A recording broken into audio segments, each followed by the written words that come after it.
Halo semuanya, saya Putri Pangestu, NPM 251000399. Saya akan membawakan materi dengan tema transformasi hukum perdata nasional melalui pembaruan hukum perikatan. Teman-teman, hukum itu pada dasarnya adalah cerminan dari peradaban suatu bangsa. Dalam kehidupan modern seperti sekarang, hukum perdata, terutama hukum perikatan, punya peran yang sangat penting sebagai dasar dari setiap hubungan ekonomi dan sosial.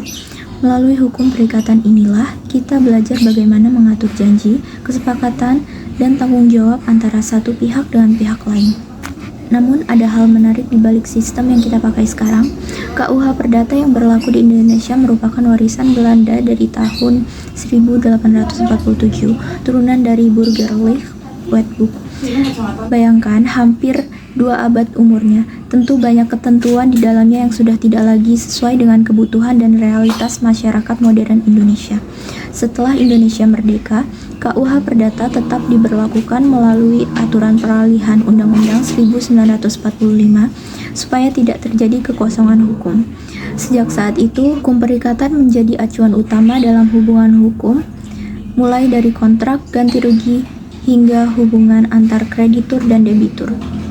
Tapi perlu kita ingat, pada masa kolonial, KUH Perdata tidak berlaku untuk semua orang. Hanya golongan Eropa dan Timur Asing yang tunduk pada Burgerlijk Wetboek. Sedangkan masyarakat pribumi memiliki sistem hukumnya sendiri. Akibatnya, hukum yang kita warisi ini tidak sepenuhnya mencerminkan nilai keadilan dan budaya bangsa Indonesia.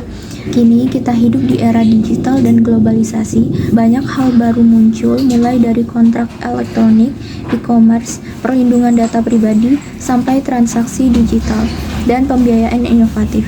Namun sayangnya, KUH Perdata yang lama tidak mengatur semua itu secara memadai. Inilah yang menimbulkan 2 masalah besar. Yang pertama, ketidakpastian hukum. Yang kedua, kesenjangan keadilan. Sengketa modern seringkali sulit diselesaikan secara adil dan efisien. Sementara pihak yang lemah, terutama dalam kontrak digital, cenderung tidak terlindungi.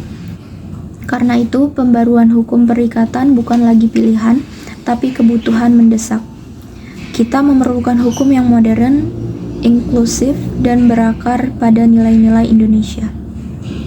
Ada beberapa arah penting dalam proses pembaruan ini. Pertama, integrasi prinsip-prinsip internasional seperti UNIDROIT Principles of International Commercial Contracts supaya hukum kita bisa bersaing di tingkat global.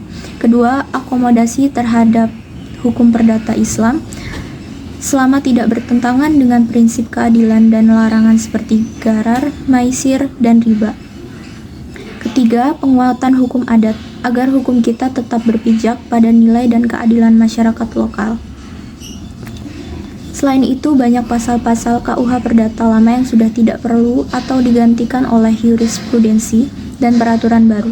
Akibatnya, hukum perdata kita tidak tersebar dan tidak lagi utuh. Itulah sebabnya rekodifikasi atau penyusunan ulang hukum perdata nasional menjadi sangat penting. Kita bisa belajar dari keberhasilan lahirnya KUHP baru tahun 2023 yang merupakan hasil perjuangan panjang untuk memperbarui hukum pidana nasional. Langkah serupa perlu kita dorong juga untuk hukum perdata agar bisa menyesuaikan diri dengan kebutuhan zaman dan perkembangan teknologi. Tantangan terbesar kita adalah menemukan keseimbangan antara tradisi dan modernitas. Hukum kita harus adaptif terhadap perubahan global, tetapi juga mencerminkan jati diri bangsa dan kearifan lokal.